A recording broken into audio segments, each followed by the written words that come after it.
اعوذ باللہ من الشیطان الرجیم، بسم اللہ الرحمن الرحیم۔ میں ہوں پروفیسر ڈاکٹر اکبر علی، اپنے یوٹیوب ہومیوپیتھک چینل کے ساتھ آپ کی خدمت میں حاضر ہوں۔ امید ہے آپ بھی ٹھیک ہوں گے۔ آج اہم میڈیسن کے بارے میں بات کریں گے۔ پہلے علامات سن لیں، علامات کے بعد جو ہے وہ آپ کو پوٹینسی کے بارے میں بتایا جائے گا۔ آئیے پہلے علامات کی طرف چلتے ہیں۔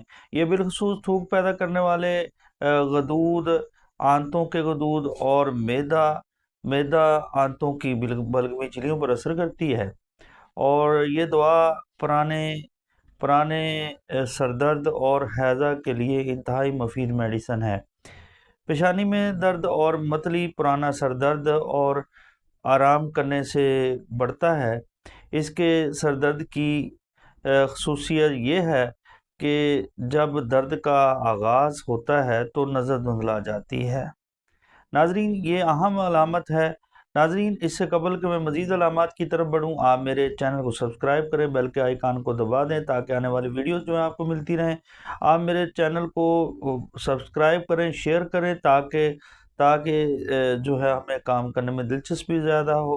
اور یاد رکھیں، منہ اور گلے میں جلس جانے کا احساس ہوتا ہے، گلے میں گرمی اور ڈنگ لگنے جیسا درد ہوتا ہے، اور رال بکثرت بہتی ہے، گلڑ ہوتا ہے، اور پوری ایلیمنٹری کنال میں جلن ہوتی ہے، ترش خون ملی اور صفراوی قے آتی ہے، بھوک کی کمی، کولنج والا افارہ ہوتا ہے، جگر میں دکھن ہوتی ہے، اور یاد رکھیں کہ رات کو وقت مقررہ پر بغیر درد سبز اسہال آتے ہیں۔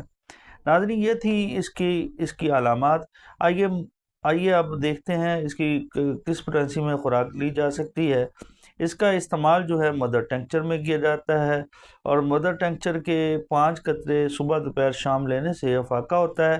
اگر علامات میں کمی نہ ہو تو پھر 30 پوٹینسی جو ہے اس کا استعمال کیا جاتا ہے، اور 30 پوٹینسی کی علامات ترقی کرے زیادہ ہوں تو پھر 200 پوٹینسی کا استعمال کیا جاتا ہے۔ 200 پوٹینسی جو ہے روزانہ ایک بار، جبکہ 30 پوٹینسی جو ہے صبح دوپہر شام 3 ڈراپس جو ہیں زبان پر لینے سے جو ہے افاقہ ہوتا ہے۔